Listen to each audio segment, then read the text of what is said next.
Matapos na 3 araw na nakalubog sa tubig baha ang mga kabahayan sa 21 barangay sa bayan ng Lapas, Tarlac, ay nag-iwan ng matinding tensyon ang bagyong Pepeng sa mga residente dito, gaya ni Mang Noel na walang pinakinabangan sa kanyang gamit.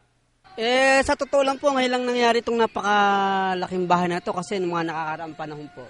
Hindi naman ganito nangyari, kaya lang matindi talaga yung naging kalamidad na dumating dito sa bayan ng Lapas.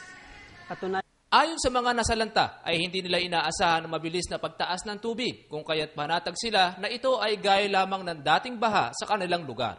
Makuha pa po. Pero yung iba po, yung kalahati nabasa po, tatanggalin na lang po namin yung hindi po nabasa. Para po mapakinabangan pa po.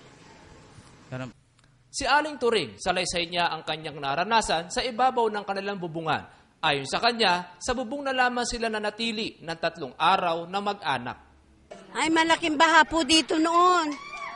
Hindi po, lagpas na po kami dito, kaya po sa bubong kami natulog. Samantala, si Mamboy, residente ng San Roque, Lapas, ang kanyang 4.5 hektaryang palayan ay kinain din ng tubig baha.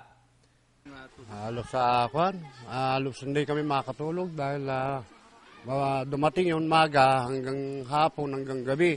Tumalaki ang tubig, kanya magdamag na yun, halos hindi kami makatulog. Dahil mga apo ko, mga manugang ko, anak ko, andito sa taas kami. Umaasa ang mga nasalanta ng bagyong Pepeng na matulungan sila ng lokal ng pamahalaan at mabigyan sa kanilang mga pangangailangan, lalo na ang mga nawalan ng tahanan.